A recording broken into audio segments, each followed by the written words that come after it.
Hey there, and welcome to Crazy Pepper, the channel where drama sizzles and revenge burns hotter than ever.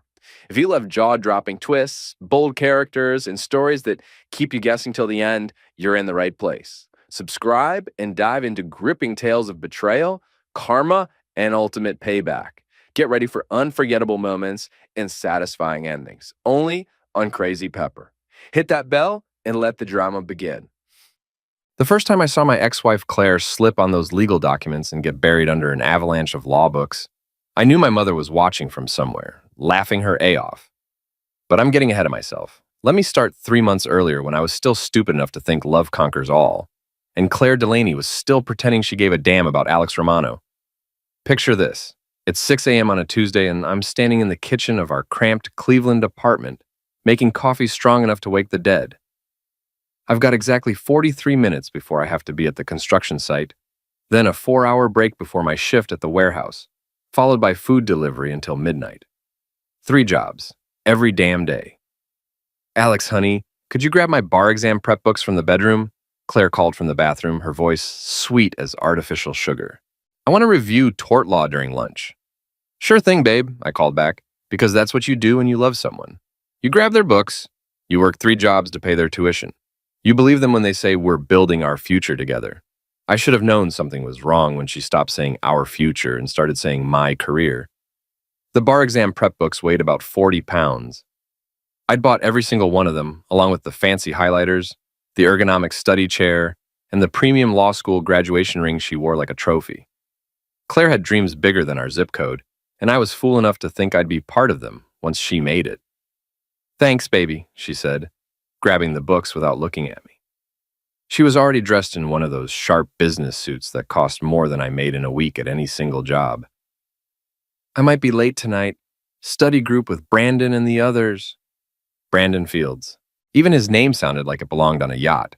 Claire's study partner, mentor, and as I'd find out later, a whole lot more. But that morning I just kissed her cheek and headed off to pour concrete for 12 hours. The construction site was brutal in August.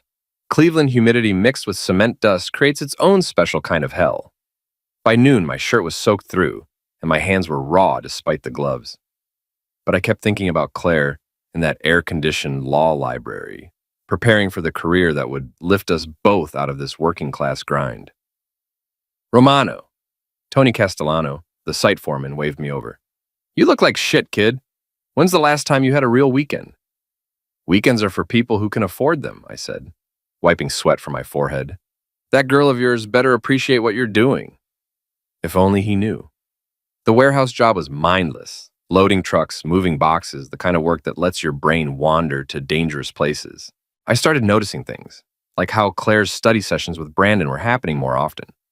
How she'd come home smelling like expensive cologne that definitely wasn't mine. How she'd started talking about people in my field, like I wasn't sitting right there. But the food delivery job was where I met Eleanor Hargrove, and that's where this story really begins. It was a Thursday night in September, raining hard enough to make the streets look like mirrors. I was delivering Chinese food to some fancy high-rise downtown, the kind of building where the doorman wears a better suit than I own.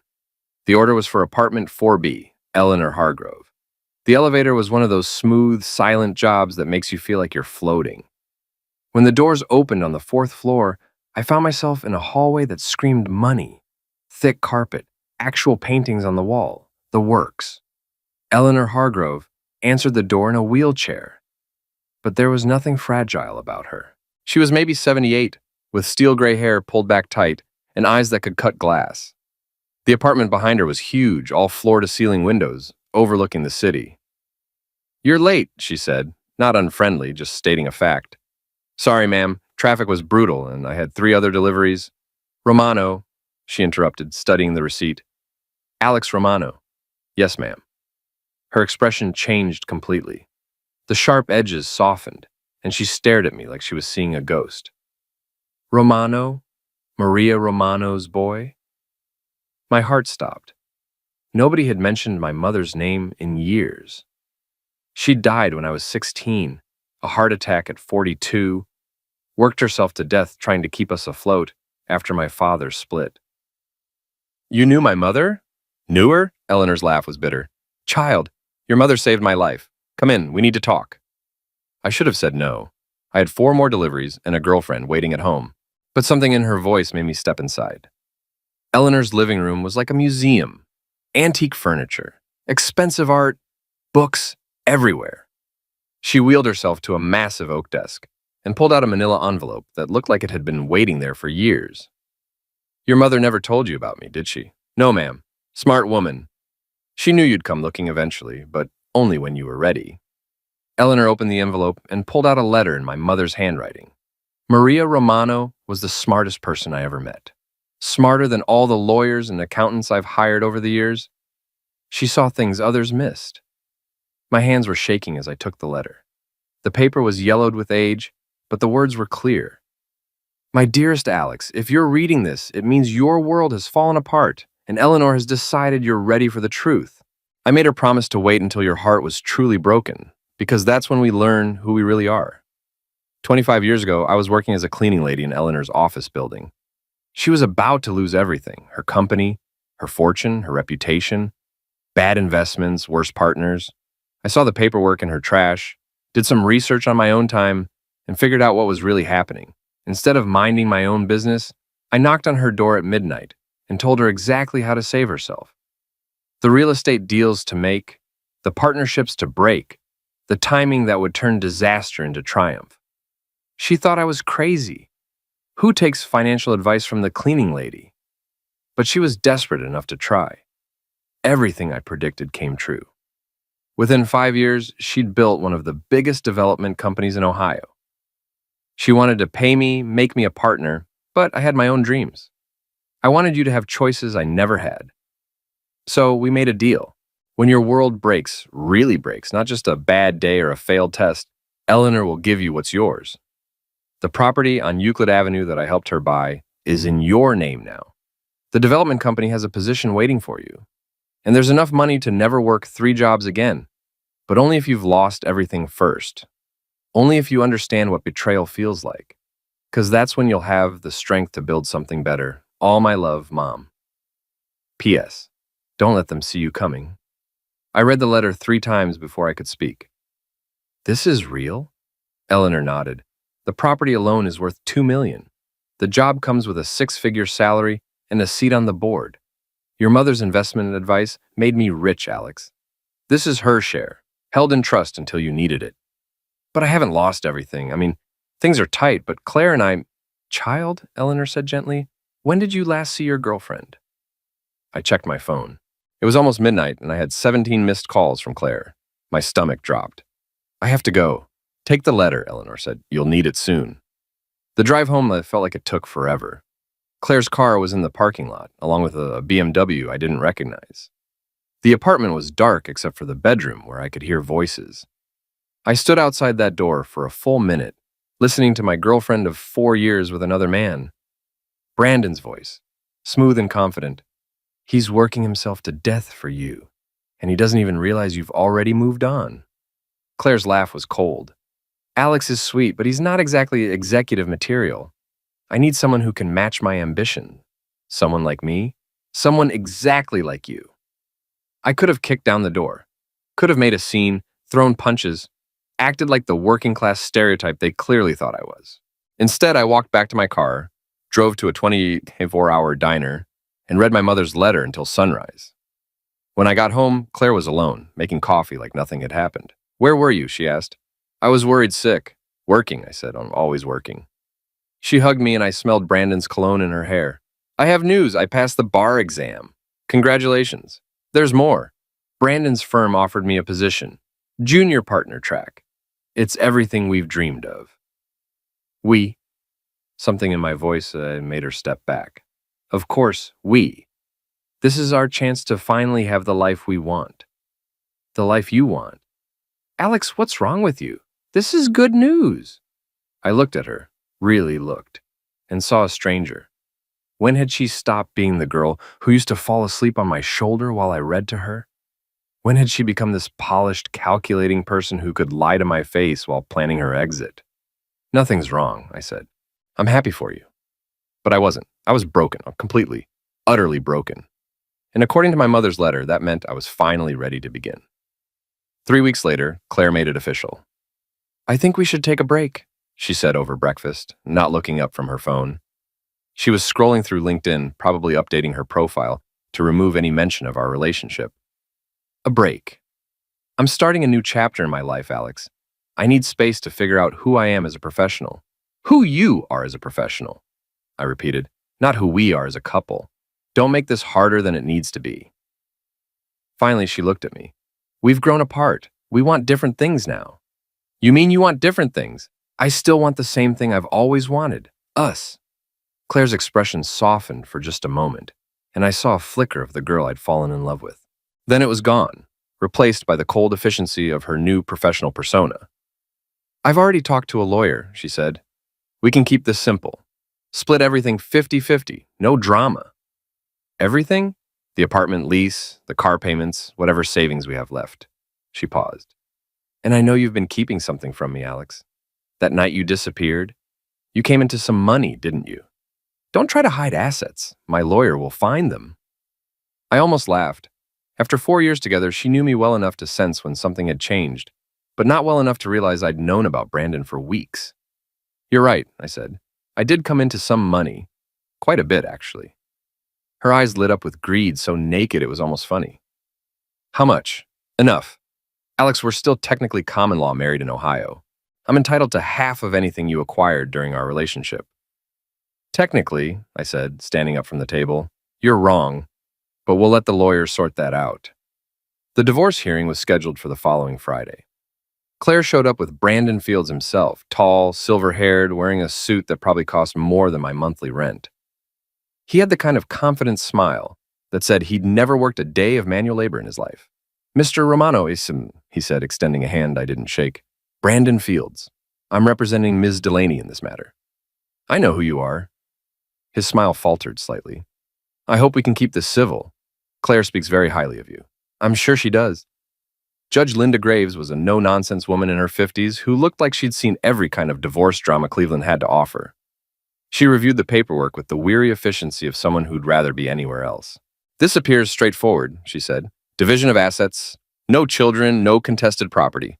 Ms. Delaney, you're claiming entitlement to 50% of recently acquired assets? Claire stood up, all professional confidence. Yes, Your Honor. During our 4-year relationship, my partner and I built our lives together. Any financial gains during that period should be shared equally. Mr. Romano, do you contest this claim? I stood up slowly, feeling the weight of my mother's letter in my jacket pocket. I do, Your Honor. The assets in question were inherited, not acquired during our relationship. Brandon leaned forward. Your Honor, we'd need to see documentation of this alleged inheritance. Of course. I pulled out the envelope Eleanor had given me and handed it to the bailiff. Property deed, trust documents, and a letter from the deceased explaining the terms of the bequest. Judge Graves reviewed the documents while Claire and Brandon whispered frantically to each other.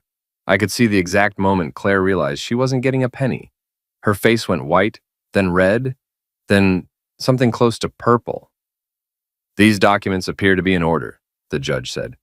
The property in question was held in trust for Mr. Romano, with specific conditions for release. Ms. Delaney has no legal claim to inherited assets. But, Your Honor, Claire stood up so fast her chair scraped against the floor. He's been hiding this from me. We were planning a future together, and he kept this secret. Ms. Delaney, Judge Graves said dryly, keeping inherited assets separate is not only legal, it's advisable, especially when the inheritance comes with specific conditions. What conditions? Brandon asked. I smiled for the first time in weeks. The inheritance was only to be released when my world was, quote, truly broken by betrayal. Apparently, my mother was an excellent judge of character. The courtroom was dead silent. Claire's face cycled through about 6 different emotions before settling on rage. You fool! She hissed. You knew about this the whole time. I knew about the inheritance, I said calmly. I didn't know about Brandon until I came home and heard you two in our bedroom. Brandon went pale. Now wait just a minute. Your Honor, I continued, I'd like to present additional evidence of why this inheritance was necessary. I pulled out my phone and played the recording I'd made that night. Claire and Brandon's conversation about my lack of executive material and her need for someone who could match her ambitions. The judge listened to the entire thing without expression. When it finished, she looked at Claire with something close to disgust. Ms. Delaney, I'm going to give you some free legal advice. When you're cheating on your partner, don't discuss it where he might overhear. Mr. Romano, the divorce is granted. Assets remain separate as documented. Court dismissed. That should have been the end of it. Claire should have gathered her dignity and left quietly. Instead, she lunged for the documents on the judge's bench. "Those are mine!" she screamed. "I earned those. I put up with his blue-collar bullshit for 4 years." What happened next was like something out of a slapstick comedy, except it was real and happening to the woman who'd broken my heart. Claire grabbed for the property deed, missed, and knocked over a stack of law books the bailiff had been organizing.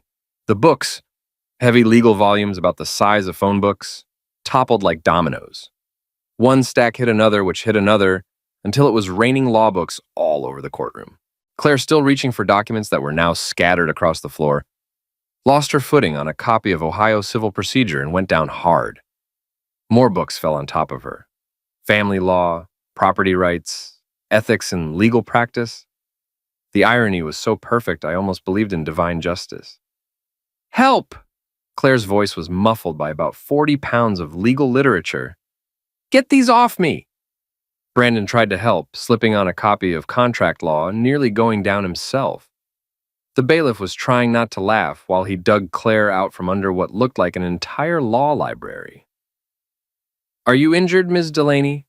Judge Graves asked, though she was clearly fighting back a smile. "Just my dignity," Claire muttered, book dust in her hair and her professional suit rumpled beyond repair. The whole thing was caught on the courtroom's security cameras, and somehow, I swear I had nothing to do with this. The footage ended up on social media by that evening. Lawyer buried under avalanche of law books, went viral within hours. The comments were brutal. Guess she finally got schooled. Talk about being buried in legal precedent. When the law comes down on you, literally. I should have felt sorry for her. 4 years of love don't disappear overnight, even when they've been poisoned by betrayal. But watching Claire get literally buried under the weight of the legal system she'd tried to use against me felt like cosmic justice. As I walked out of the courthouse, Brandon caught up with me in the parking garage. "This isn't over, Romano," he said, his smooth lawyer voice replaced by something uglier. "You think you're smart, but you're still just some construction worker who got lucky. Claire and I have connections you can't imagine." "Connections," I repeated, "like your connection to Judge Martinez's wife, the one Claire doesn't know about?" His face went dead white. "How did you—" "I deliver food all over this city, Brandon. You'd be amazed what people order to hotel rooms when they think nobody's watching." I left him standing there in the parking garage, probably calculating how much his various affairs were going to cost him when they inevitably came to light. The next morning, I called Eleanor Hargrove. "I saw the news," she said before I could speak. "Your mother would have loved that book avalanche. She'd always said the universe has a sense of humor." "I'm ready," I said, "for whatever comes next." "Good, because now the real fun begins." Eleanor's development company occupied 3 floors of the nicest building in downtown Cleveland. When I walked into the executive suite for the first time, wearing my only good suit and carrying a briefcase I'd bought that morning, I felt like an imposter. But Eleanor had been right about one thing. Betrayal changes you. It burns away the parts of yourself you thought were essential and shows you what's really underneath. What was underneath, apparently, was a capacity for strategic thinking that would have made my mother proud. "Alex Romano," Eleanor announced to the board of directors, "is our new vice president of community development. He'll be overseeing the Euclid Avenue project and our affordable housing initiatives." The board, 12 people in expensive suits who looked like they'd never set foot in the neighborhoods we'd be developing, nodded politely. They knew better than to question Eleanor's decisions, especially when those decisions came with detailed financial projections that made everyone richer. "The Euclid Avenue property," I said, reading from notes I'd spent all night preparing, "is currently zoned for mixed-use development. We can build 200 affordable housing units, 50 market-rate condos, and 15,000 square feet of retail space. Projected revenue over 5 years is $47 million. One of the board members, a thin man named Kaplan, who looked like he'd been born wearing a tie, raised his hand. "What's your background in development, Mr. Romano?" "I've spent the last 10 years working construction, warehouse, and food delivery," I said, I know what this city needs because I've lived it. These aren't just numbers on a spreadsheet. They're homes for people like me. Eleanor smiled. Mr. Romano brings something we've been missing. Perspective from the people we're actually building for.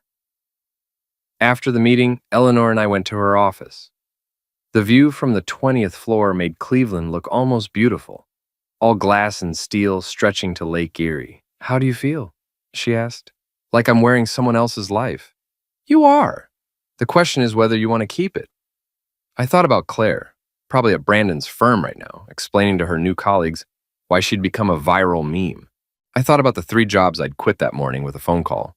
I thought about my mother working herself to death so I could have choices. I want to keep it, I said, but first I want to settle some scores. Eleanor's smile was sharp as broken glass. I was hoping you'd say that. The first thing I did was hire a private investigator. Terry McKenna was an ex-cop who'd been forced into early retirement after a knee injury. He was also my best friend from high school, the kind of guy who'd help you move a body without asking questions.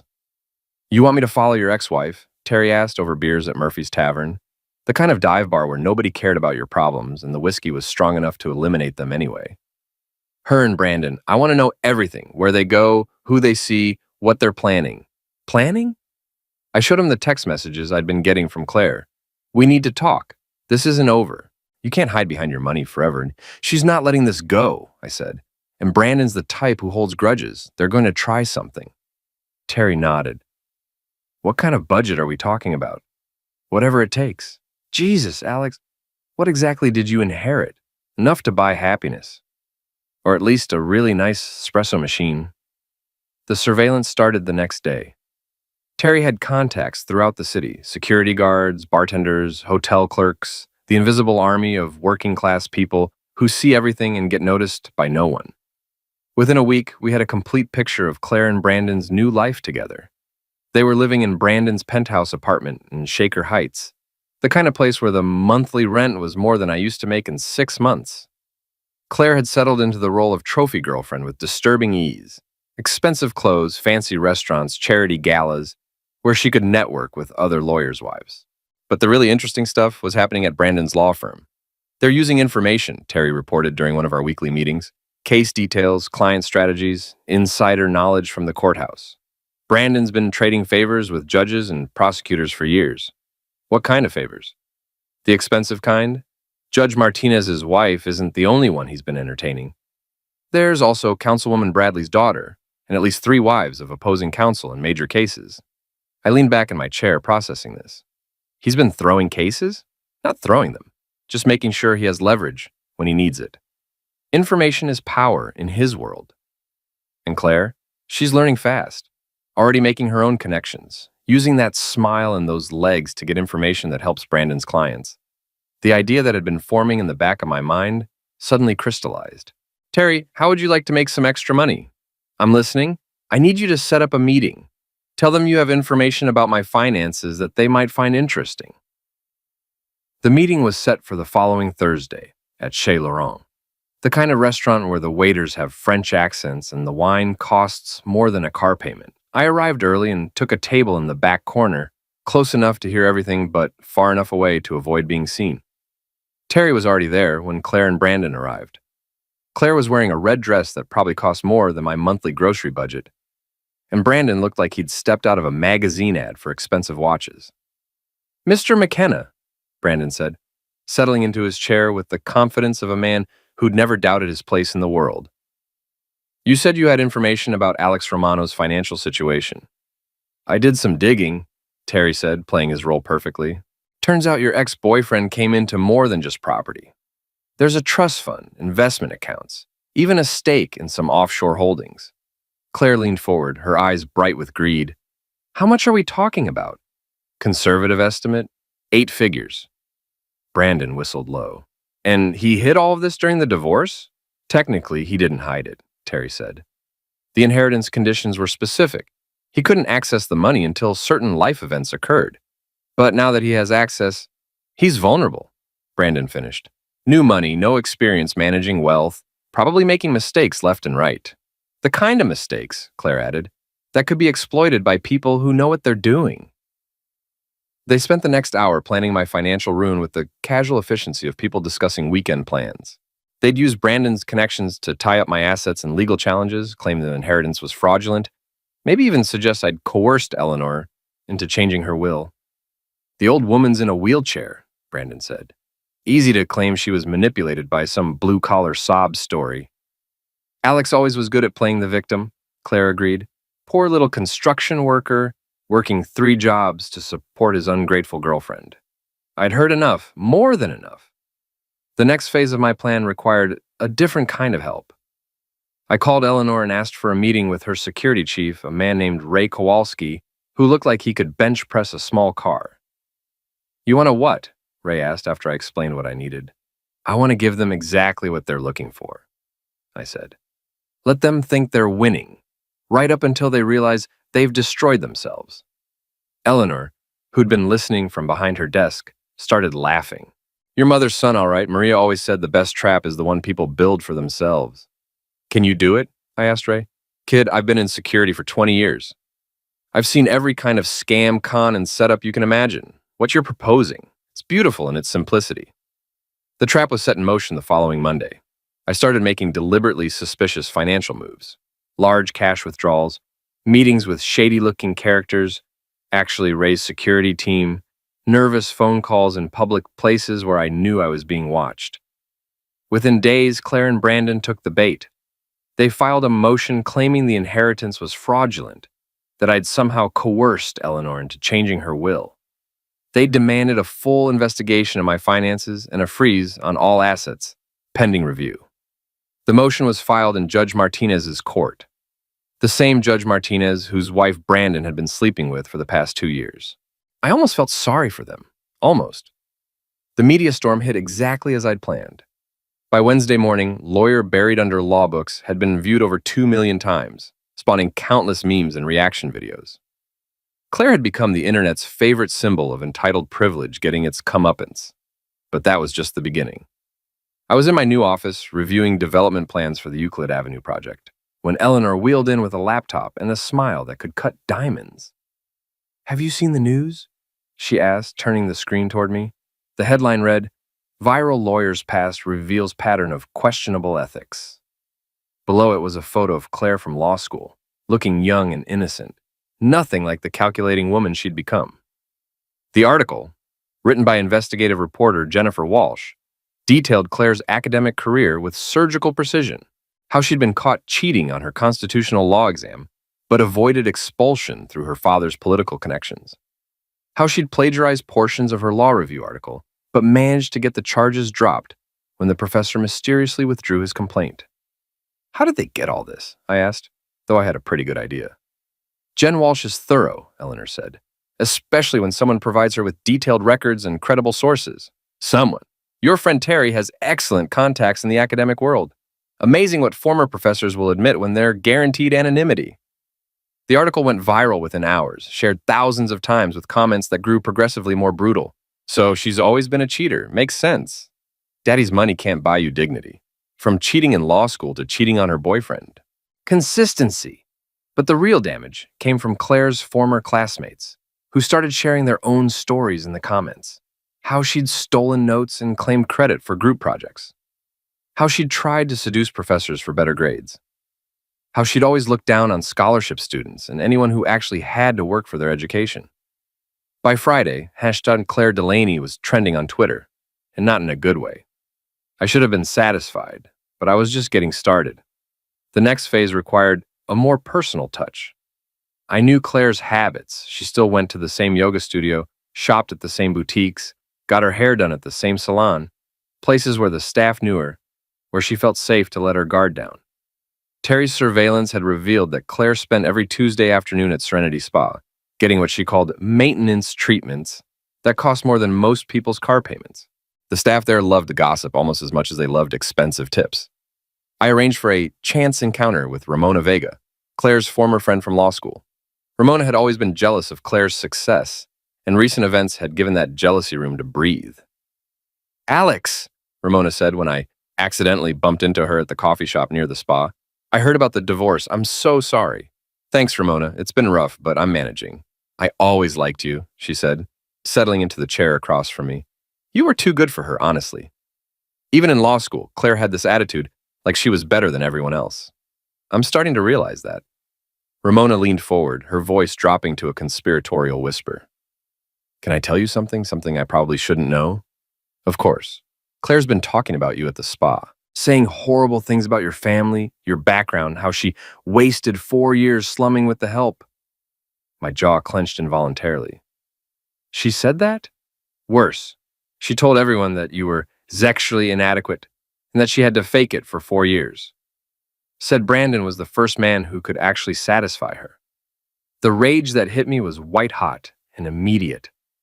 Not just anger at the lies, but at the violation of something private and intimate. Claire was destroying not just my reputation, but my dignity. There's more, Ramona continued. She's been showing people photos. What kind of photos? Private ones, from your relationship. She has them on her phone, shows them to her friends when she's had too much wine, makes jokes about your body, your performance. I stood up so fast my chair scraped against the floor. Excuse me. I walked outside and called Terry immediately. I need those photos, I said without preamble. What photos? The ones Claire's been showing around? Can you get them? Probably. But, Alex, what are you planning? Something that's going to end this once and for all. Terry's contacts in the tech world were even more impressive than his law enforcement connections. Within 48 hours, he had copies of every photo on Claire's phone, along with detailed logs of when and where she'd shared them. The photos were exactly what Ramona had described, intimate moments from our relationship that Claire was using as ammunition for her character assassination campaign. But, more importantly, Terry had also recovered deleted text messages between Claire and Brandon that painted a very different picture of their relationship. Brandon: the Romano thing is taking too long. When are you going to be done with this revenge fantasy? Claire: when I get what's mine, he humiliated me in court. I want him destroyed. Brandon: and then what? You think we're going to ride off into the sunset? You're a rebound, Claire. A way to pass time until something better comes along. Claire: you fool! I gave up everything for you. Brandon: you gave up a construction worker with no prospects. Don't act like you made some great sacrifice. The messages revealed that Brandon had been playing Claire from the beginning, using her anger at me to further his own agenda. He wanted access to information about Eleanor's company, inside knowledge that could help his corporate clients. Claire was just a means to an end. But the most damaging messages were the ones where they discussed their plan to frame me for financial fraud. Claire: Ray says Romano's been making suspicious cash withdrawals. Large amounts, no documentation. Brandon: perfect. We'll claim he's hiding assets offshore. Maybe suggest he's laundering money for the construction company. Claire: what if he's not actually doing anything illegal? Brandon: doesn't matter. The investigation alone will tie up his assets for months. By the time he's cleared, we'll have found other ways to destroy him. Reading those messages was like getting punched in the stomach. Not because I was surprised by their betrayal, but because of how casually they discussed ruining my life. To them, I wasn't a person. I was an obstacle to be removed. That's when I decided to stop playing defense and go on the attack. The opportunity came sooner than expected. Brandon's law firm was hosting a charity gala at the Ritz-Carlton, one of those events where Cleveland's elite gathered to congratulate themselves on their generosity while writing off the donations as tax deductions. Claire would be there as Brandon's date, playing the role of the successful lawyer's girlfriend. It would be her first major public appearance since the courthouse incident. Her chance to rehabilitate her image and show the world she'd landed on her feet. I bought a ticket to the gala, $500 per person, which would have been impossible a month ago, but was now pocket change. I also bought a new tuxedo, got a professional haircut, and asked Eleanor's stylist for advice on looking like I belonged in high society. You clean up nice, Romano, Eleanor said when I showed her the final result. Your mother would be proud. Think it'll work? Child, you're about to walk into a room full of people who think they're better than you, carrying enough ammunition to destroy your enemies' lives. If that's not a fairy tale ending, I don't know what is. The gala was everything I'd expected. Crystal chandeliers, overpriced champagne, and conversations that managed to be both pretentious and boring at the same time. I spotted Claire immediately, standing near the bar in a black evening gown that probably cost more than most people's monthly rent. She looked good, I had to admit that. The stress of recent events hadn't shown up on her face yet, and she was working the room with the practiced charm of someone who'd learned to use her looks as a weapon. Brandon was holding court near the silent auction tables, telling stories that made his audience laugh at exactly the right moments. He was in his element, surrounded by people who shared his sense of entitled superiority. Neither of them had noticed me yet, which was perfect. I spent the first hour of the evening networking, introducing myself to other developers and city officials, building the kind of connections that would be useful in my new role. It was surprisingly easy. Money, it turned out, was the ultimate social lubricant. Alex Romano, I said, shaking hands with Councilwoman Patricia Bradley. I'm with Hargrove Development. Oh yes, the Euclid Avenue project. That's going to be wonderful for the community. That's the goal. We want to build homes for people who actually live and work in Cleveland, not just investment properties for out-of-state buyers. She nodded approvingly. It's refreshing to meet a developer who understands the community's needs. If only she knew that 6 weeks ago, I'd been delivering her Chinese food. By 9 o'clock, I was ready to make my move. Claire was at the bar, slightly drunk and holding court with a group of lawyers' wives, probably sharing more stories about her construction worker ex-boyfriend and how much better her life was now. I walked up behind her just as she was saying, honestly, I don't know what I was thinking. 4 years of my life wasted on someone who couldn't even afford to take me to a decent restaurant. Claire. She turned around and the color drained from her face. For a moment, she didn't recognize me. The expensive tuxedo and professional styling had transformed me into someone who looked like he belonged in this room. Alex, what are you doing here? Same thing you are, networking, building my career, meeting people who matter. The women she'd been talking to were watching our interaction with the fascination of people who sensed drama approaching. I smiled at them politely. Ladies, I don't believe we've been introduced. Alex Romano, Hargrove Development. I'm Claire's ex-husband. Ex-boyfriend? Claire corrected quickly. Actually, we were common law married in Ohio, so technically ex-husband is correct. I turned back to the group. Claire and I were together for 4 years. I worked 3 jobs to put her through law school. One of the women, a blonde with too much plastic surgery, looked impressed. How romantic. I thought so, I said, right up until I came home and found her in bed with her boss.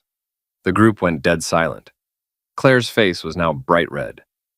Alex, don't what? Tell the truth? I'm proud of what I did for you, Claire.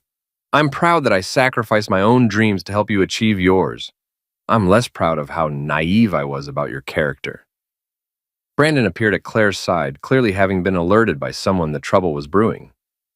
Romano, I should have known you'd show up here. Brandon. How's the wife?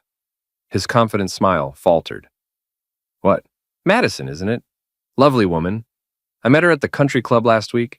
She mentioned you've been working late a lot recently. Claire looked confused. Wife? Brandon, you said you were divorced. I am divorced, he said quickly. Alex is just trying to cause trouble. I pulled out my phone and showed Claire a photo Terry had taken the week before. Brandon and Madison Fields at a restaurant, holding hands across the candlelit table, both wearing wedding rings. Funny thing about private investigators? I said conversationally. They're very thorough. Did you know Brandon's been married for 8 years?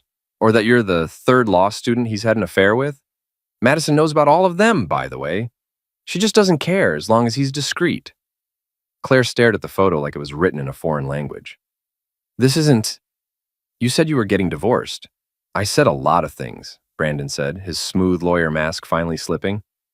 Don't act like you didn't know what this was. What this was? Claire's voice was getting louder and drawing attention from other guests. I left my boyfriend for you. I gave up everything. You gave up a construction worker, Brandon said coldly. Don't pretend it was some great sacrifice. The group of women was watching this unfold with the horrified fascination of people witnessing a car crash. Other guests were starting to notice the commotion, phones appearing as people began recording. Actually, I said, she gave up a development executive with a net worth in the 8 figures. But who's counting? Claire spun around to stare at me. 8 figures? The inheritance was more substantial than I mentioned in court. Substantially more. I could see the math happening in her head, the realization of exactly how much she'd thrown away for a man who'd been lying to her from day one. You son of a witch, she whispered. Which one of us are you talking to? I asked. The one who worked 3 jobs to support your dreams? Or the one who's been using you to get information about my business while lying about his marital status? Claire looked back and forth between us, her carefully constructed new life crumbling in real time. Then she did something I didn't expect. She laughed.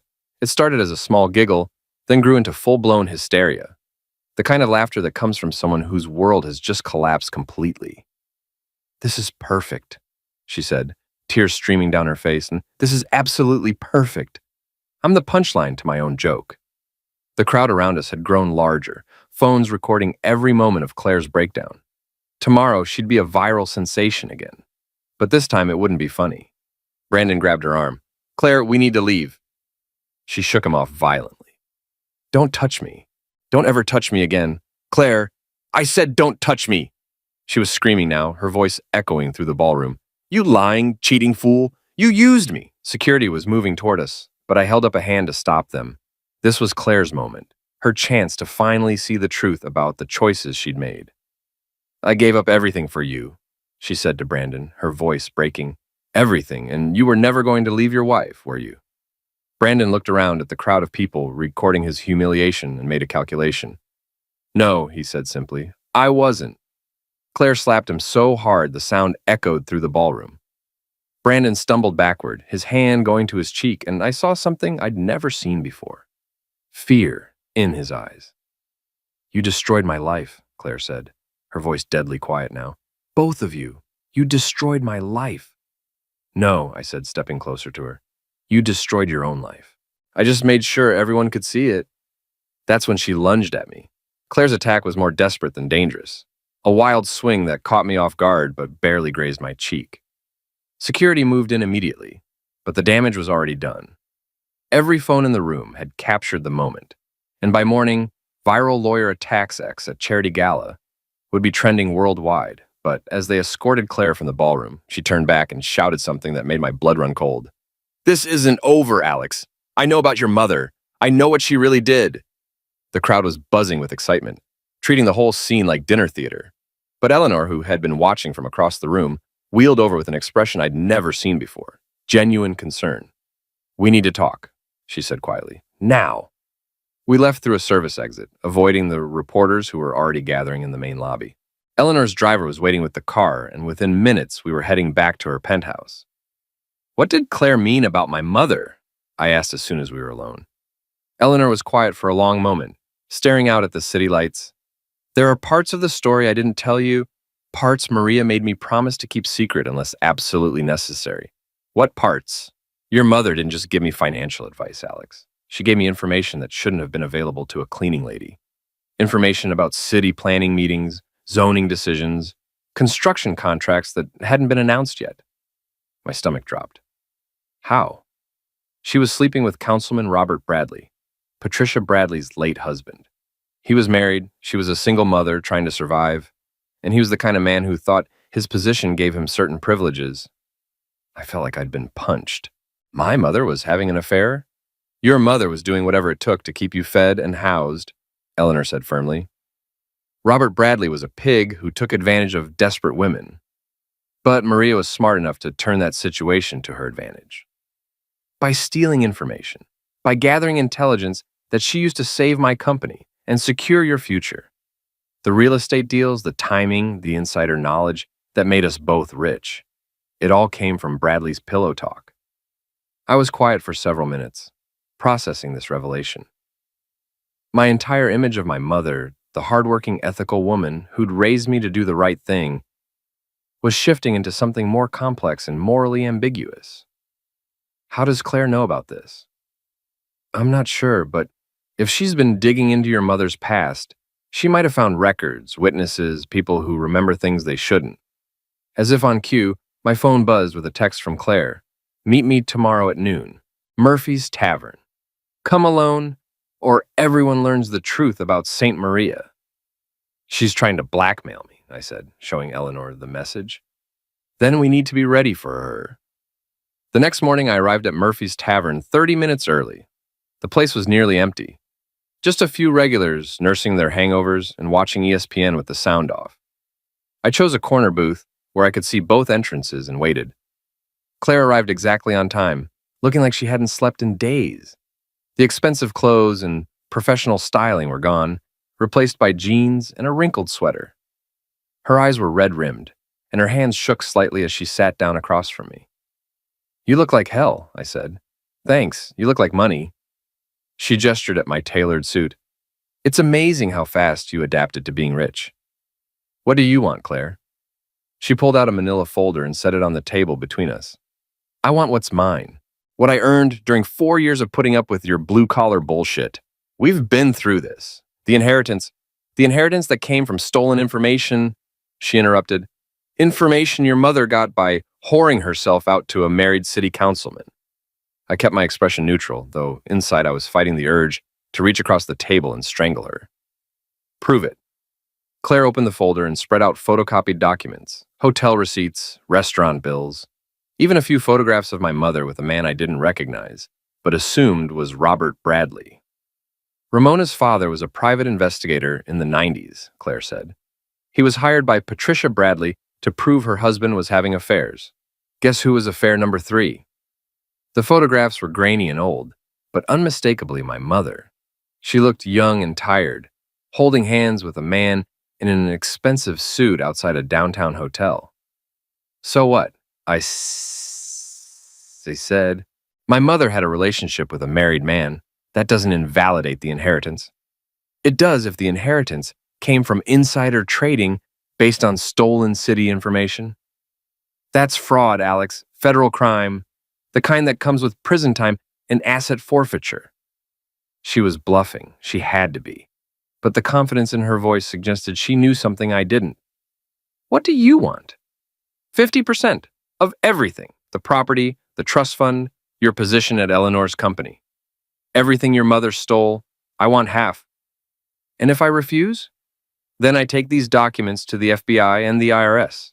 Let them sort out what's legal and what isn't. Even if you're eventually cleared, the investigation will tie up your assets for years. Your reputation will be destroyed, Eleanor's company will be investigated, and you'll be right back where you started, broke and alone. I stared at the documents, my mind racing. Claire was right about one thing. Even unfounded accusations of fraud would destroy everything my mother had worked to build. The media attention alone would be devastating. But there was something about her story that didn't add up. "How long have you known about this?" I asked. "I started investigating after the divorce. I knew there had to be more to your inheritance than you were admitting. And you just happened to find Ramona's father's old case files?" Claire hesitated for just a moment, long enough for me to know she was lying about something. "Ramona mentioned her father's work. I asked her to look into it."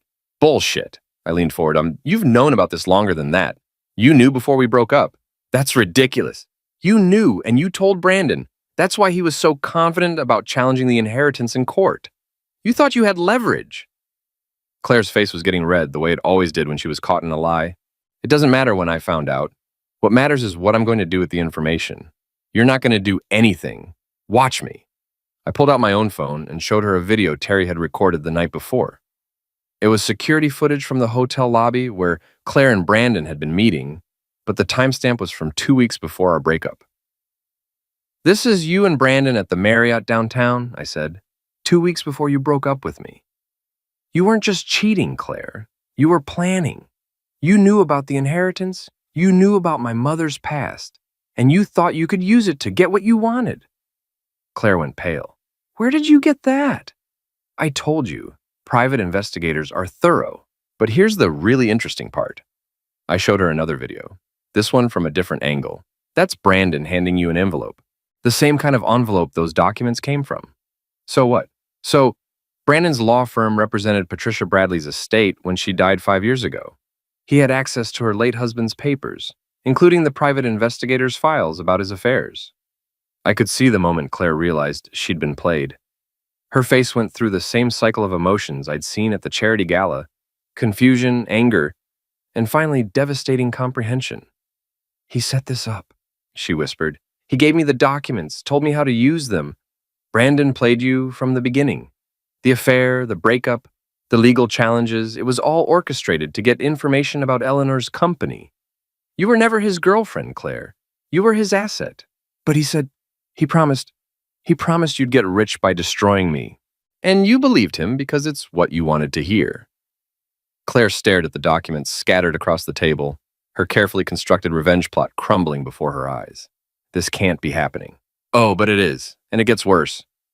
I showed her one final video. Brandon at his law firm's office, talking to another lawyer about Claire's usefulness and how they'd dispose of her once she'd served her purpose. He never intended to share anything with you, I said. You were a tool, Claire. A way to get inside information about my business dealings and Eleanor's company. Once you'd outlived your usefulness, he was going to cut you loose and let you take the fall for any legal consequences. Claire was crying now, tears streaming down her face as she realized the full extent of her betrayal and manipulation. I gave up everything for him. No, I said, standing up from the table. You gave up everything for greed, for the idea that you deserved more than what we had together. Brandon just took advantage of what was already there. I gathered up her documents and put them back in the folder. These are worthless, by the way. Even if my mother did get information from Robert Bradley, the statute of limitations expired years ago, and the inheritance is completely legal. Eleanor's lawyers made sure of that. Then why didn't you tell me that from the beginning? Because I wanted you to show me who you really are. And you did. I left Claire sitting in that dive bar, surrounded by the wreckage of her own choices.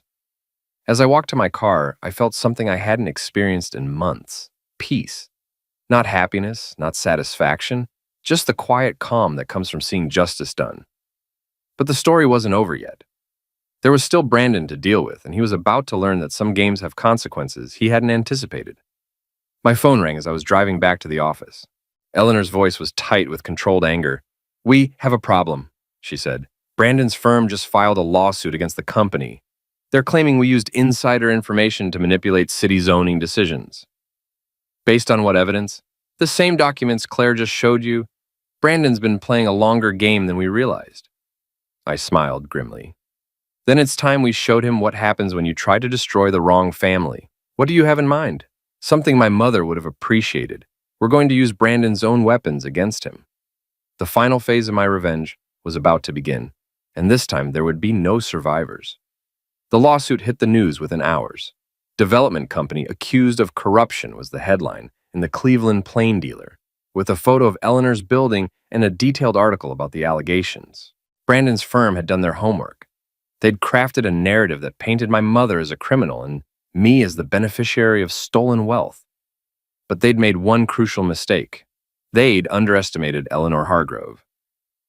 30 years in this business, Eleanor said as we reviewed the lawsuit in her office, and I've never been accused of corruption. These people have no idea what they've just unleashed. What's our response? We're going to destroy them, completely and publicly. But first, we need to gather our ammunition. Eleanor's resources were even more extensive than I'd realized. Within 24 hours, we had a complete dossier on Brandon's law firm, their clients, their financial dealings, and their less than ethical business practices. What we found was a pattern of corruption that made my mother's alleged sins look like jaywalking.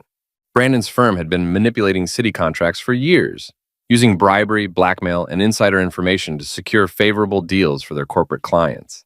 They'd destroyed small businesses, displaced families, and corrupted public officials, all while maintaining a facade of respectability. The irony is beautiful, Eleanor said as we reviewed the evidence.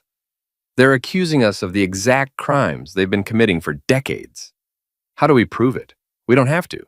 We just have to present it properly. Eleanor had called a press conference for Friday afternoon, giving us 3 days to prepare our counterattack. But Brandon wasn't going to wait quietly. He was already working the media, painting himself as a crusader for justice, exposing corruption in city government. On Wednesday, he appeared on the local news, his silver hair perfectly styled, and his expression appropriately grave. This case represents everything wrong with how business is done in Cleveland, he said. A cleaning lady steals information from a city councilman, uses it to enrich herself and her cronies, and now her son is trying to legitimize those ill-gotten gains. The interviewer, a young woman who clearly found Brandon charming, nodded sympathetically. What do you hope to achieve with this lawsuit? Justice. The city deserves to know how these deals were made, and the people who were harmed deserve compensation. What people? I asked the television screen. As if he'd heard me, Brandon continued. Families who were displaced by these developments, small businesses that were driven out by artificially inflated property values, taxpayers who were cheated out of fair deals on public contracts. It was a masterful performance. Brandon positioned as the defender of the common people against corrupt elites. The fact that he was one of those corrupt elites himself was conveniently omitted. But I had an idea. Eleanor, I said, what if we gave Brandon exactly what he's asking for? What do you mean? He wants a public investigation into corruption in city development. He wants transparency. He wants justice for the people who've been harmed by unethical business practices. Eleanor's smile was sharp as a blade. You want to call his bluff? I want to do more than that. I want to make him the star of his own show. The press conference was scheduled for 2 p.m. on Friday in the main conference room of Eleanor's building. By 1:30, the room was packed with reporters, cameras, and curious onlookers. Brandon was there with his legal team, looking confident and prepared for battle. Claire was notably absent. According to Terry's sources, she'd checked into a hotel under an assumed name and hadn't been seen in public since our confrontation at Murphy's Tavern. Eleanor opened the conference with a statement that surprised everyone. Ladies and gentlemen, thank you for coming. We're here today to address serious allegations about corruption in Cleveland's development industry. Mr. Fields has accused our company of using insider information to manipulate city contracts, and he's demanded a full investigation into these practices. Brandon nodded approvingly, probably thinking Eleanor was about to capitulate. We agree completely, Eleanor continued. The people of Cleveland deserve to know the truth about how development deals are made in this city. That's why we're announcing our full cooperation with a comprehensive investigation into corruption in the development industry, starting with Mr. Fields' own law firm. Brandon's confident expression flickered for just a moment. We're releasing today a complete audit of our business practices, financial records, and communications with city officials dating back 20 years, Eleanor said. We're also calling for similar transparency from all major development firms and their legal representatives. She gestured to a stack of documents on the table. These files detail every questionable practice we've uncovered in our own investigation: bribery, bid manipulation, illegal campaign contributions, and misuse of the city's eminent domain powers. We believe the public has a right to see how their city has been bought and sold. The room erupted in questions, but Eleanor held up her hand for silence. Before we take questions, I'd like to introduce someone who can speak to these issues from personal experience. Alex Romano, our Vice President of Community Development, grew up in the neighborhoods that have been most affected by corrupt development practices.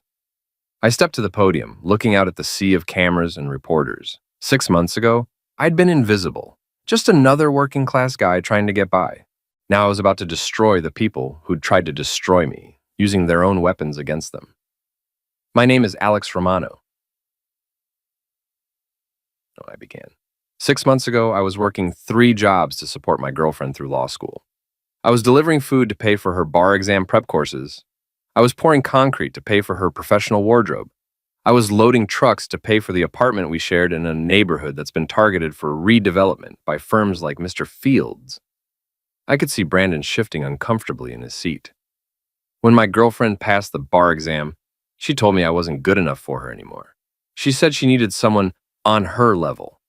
That someone turned out to be Mr. Fields, a married man who specializes in using his relationships with women to gather intelligence for his corporate clients.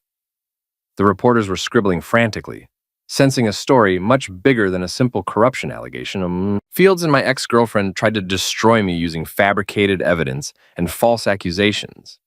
But in the process, they revealed something much more important, a pattern of actual corruption that has been harming Cleveland families for decades.